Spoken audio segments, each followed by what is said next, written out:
bonsoir à chacun. Très heureux de vous retrouver pour ouvrir la parole de Dieu avec vous. Donc, le thème là qu'on va aborder ce soir, c'est celui qui cherche, trouve. Voilà, vous aviez fini, je pense, vous-même la phrase. Alors, on va faire deux lectures. C'est Luc chapitre 11, les versets 9 à 13. Et puis, on ira dans Matthieu chapitre 13 également. Donc, Luc chapitre 11 nous dit ceci. « Demandez et l'on vous donnera. Cherchez et vous trouverez. Frappez et l'on vous ouvrira. Car quiconque demande reçoit. Celui qui cherche trouve. Et l'on ouvre à celui qui frappe. Quel est parmi vous le père qui donnera une pierre à son fils s'il lui demande du pain? Ou s'il demande un poisson, lui donnera-t-il un serpent au lieu d'un poisson? Ou s'il demande un œuf, lui donnera-t-il un scorpion? Si donc méchant comme vous l'êtes, vous savez donner de bonnes choses à vos enfants, à combien plus forte raison le Père Céleste donnera-t-il le Saint-Esprit à ceux qui le lui demandent? Et puis donc, deuxième lecture, c'est Matthieu 13, 45-46. Nous dit « Le royaume des cieux est encore semblable à un marchand qui cherche de belles perles. Il a trouvé une perle de grand prix et il est allé vendre tout ce qu'il avait et l'a achetée. » Il vous est certainement arrivé de perdre quelque chose d'important. Ça nous est tous arrivé un jour avec toute la confusion et parfois le stress que ça peut engendrer lorsqu'on perd nos clés, lorsqu'on perd nos papiers ou bien un document officiel dont on a absolument besoin dans les jours qui viennent. C'est toujours une situation embarrassante.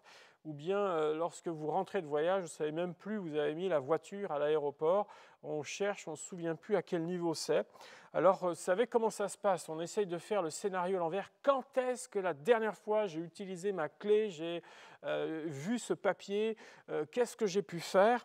On essaie de se rappeler tous les gestes et parfois on a du mal à refaire tout cela et on se dit mais je suis persuadé d'avoir mis là, si bien qu'on en devient même à la limite d'accuser même quelqu'un de l'avoir déplacé. Vous voyez, on se dit, tiens, mais c'est pas possible, quelqu'un a dû toucher. Alors ça nous irrite, puis parfois ça irrite aussi l'entourage, parce qu'on met tout le monde à contribution, parce qu'il faut absolument retrouver. Vous comprenez bien qu'il y a du vécu là-dedans, mais je ne suis pas tout seul, je suis sûr que vous aussi, ça vous est déjà arrivé. Si bien que la leçon est telle que parfois on se dit, mais afin de me prémunir de telles choses à l'avenir, eh bien, je rangerai toujours tel papier à tel endroit, de façon à éviter de me retrouver dans une telle situation. Alors, il y a plein de choses qu'on peut perdre à part nos papiers, nos clés, des documents officiels.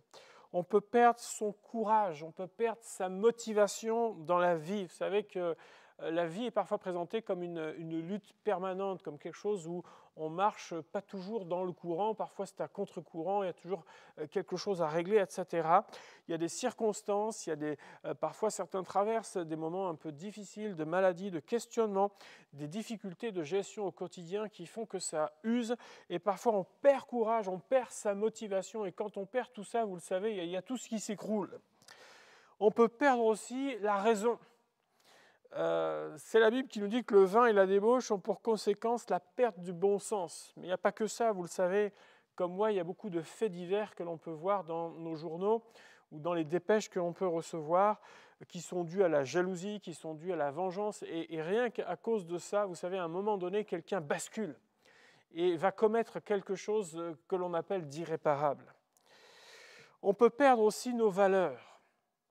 Ces belles choses auxquelles on croit, qui ont construit notre vie. Vous avez un exemple dans la Bible qui est celle du roi Osias, qui se trouve dans le livre des Chroniques, dans le deuxième livre des Chroniques, chapitre 26. La Bible nous le décrit comme un roi puissant. Elle nous le décrit comme un grand stratège, et qui était entouré de bons ingénieurs. Mais la Bible nous dit aussi que lorsqu'il fut puissant, son cœur s'éleva pour le perdre. Et il pécha contre l'Éternel, son Dieu. Alors on pourrait dire, pour résumer, qu'il s'y est cru. Et se croyant arrivé, ou se croyant tout-puissant, il a juste oublié Dieu dans sa vie, ou il ne lui a pas donné la place qu'il devait. Et donc il a fini par perdre ses valeurs.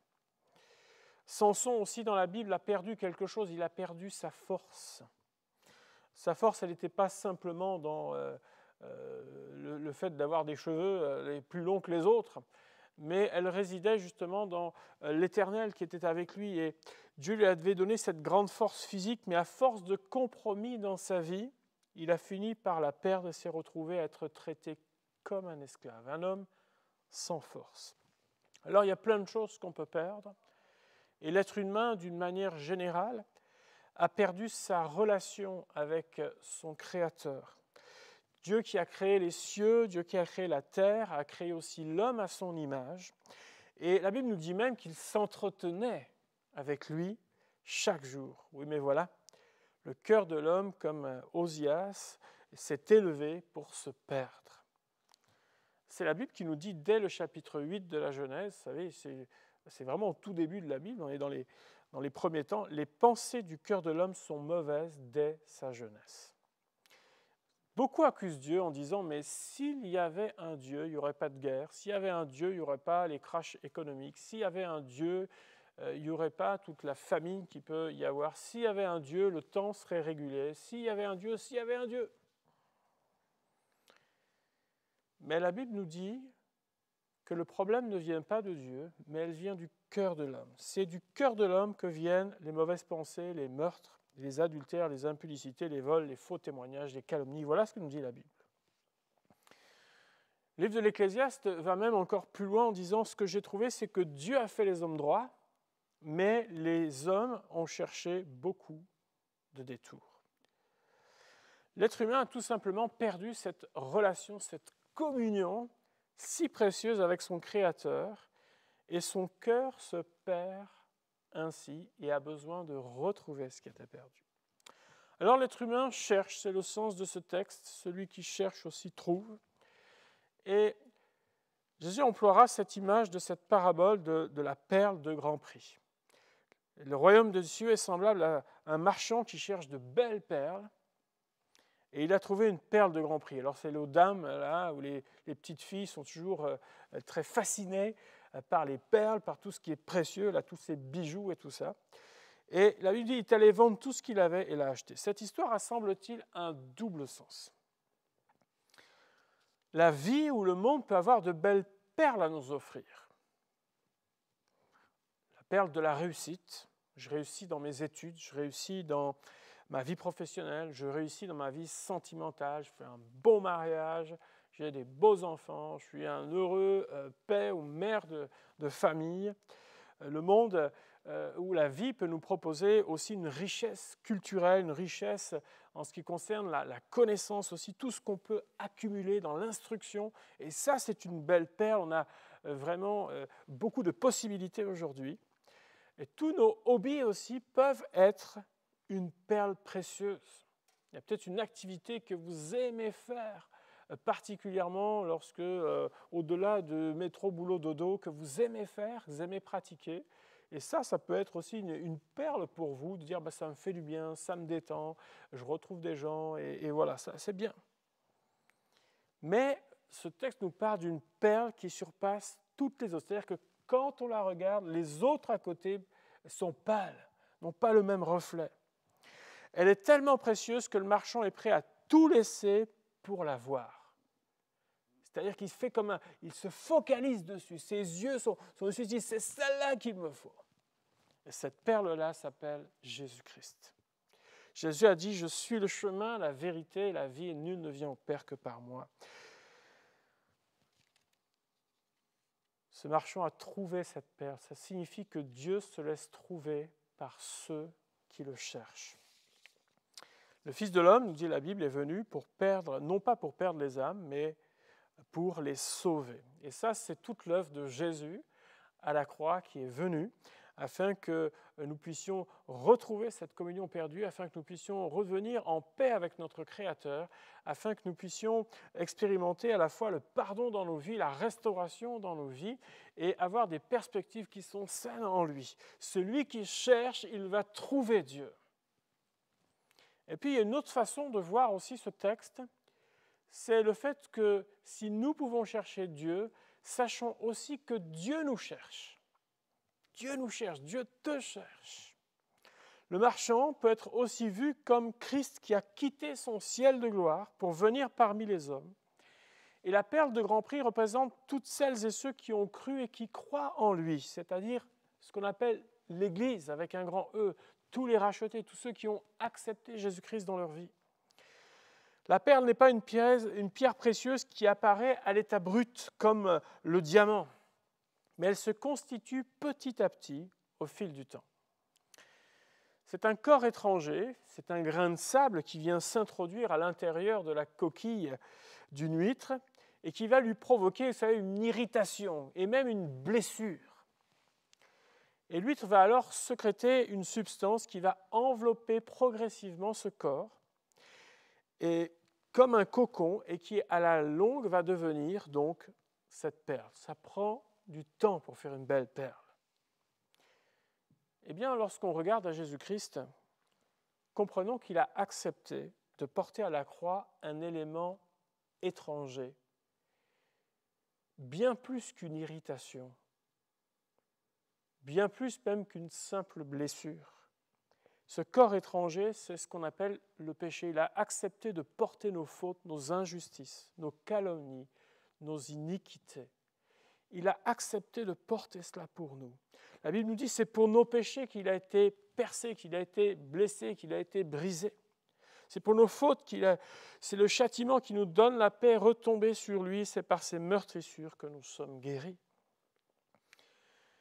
Et comprenons bien que si à la fois Jésus-Christ a accepté cette irritation, a accepté ce corps étranger, a accepté cette blessure, a accepté cette mort sur la croix, c'est afin de tisser en nous sa justice, afin de tisser en nous sa vie, sa réconciliation, son pardon, et faire de chacun de nous une perle de grand prix.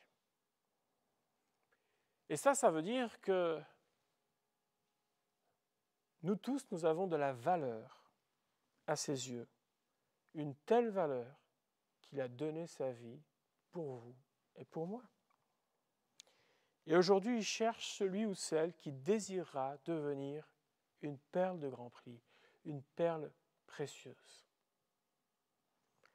La Bible nous dit que le Fils de l'homme est venu chercher et sauver ce qui était perdu. Nous pouvons chercher Dieu et le trouver, mais sache que aussi Dieu te cherche pour que tu viennes à lui, pour que tu reviennes à lui, et il va frapper à la porte de ton cœur.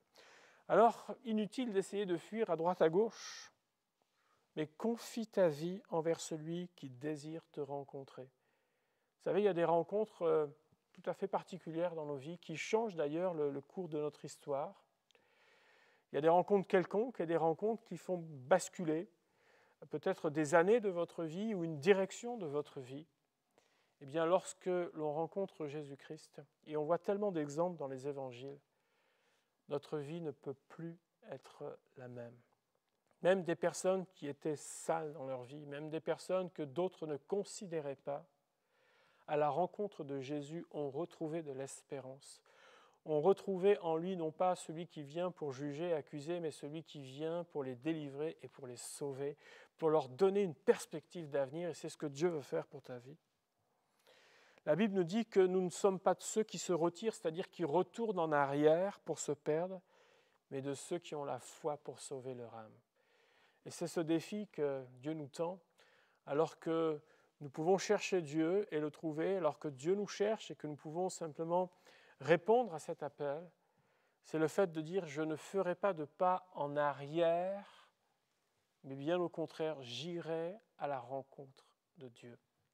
Parce que Dieu vous recevra avec bienveillance alors que nous venons simplement à lui comme nous sommes, avec bienveillance. Il veut le meilleur pour chacun, il veut le meilleur pour ta vie. Et j'aimerais que tu reçoives cet encouragement ce soir de désirer t'approcher de Dieu. Tu peux le faire dans un lieu de culte, tu peux le faire chez toi, simplement dans ta pièce, simplement prier Dieu et puis te rapprocher de lui. Lui dire combien tu désires le rencontrer, combien tu désires qu'il se révèle peut-être à ta vie, à ton cœur, eh bien fais cet acte parce que la Bible nous dit que c'est quelque chose de précieux pour toi. Tout le reste a son importance dans la vie, bien entendu, mais n'a pas autant d'importance et c'est ce que ce marchand, la leçon de ce marchand nous donne, c'est que Dieu lorsque nous le rencontrons, prend une place extraordinaire. Et c'est ce que je t'invite à faire dans ta vie. On va prier ensemble, le Seigneur. Merci, notre Dieu, pour ta présence. Tu es si précieux et nos vies aussi sont précieuses à tes yeux. Je veux te prier que tu nous aides à venir à ta rencontre, que l'on te connaisse pas encore ou que l'on t'ait connu, on s'est éloigné, peut-être que l'on te connaît depuis des années. Je veux te prier que tu nous donnes toujours un cœur qui aille vers toi, qui aime aller vers toi, qui aime aller à ta rencontre, pour t'aimer, pour voir combien tu es précieux et combien ce que tu es précieux peut découler sur nos vies et transformer notre vie tout entière. Merci de bénir tous ces bien-aimés dans le nom de Jésus.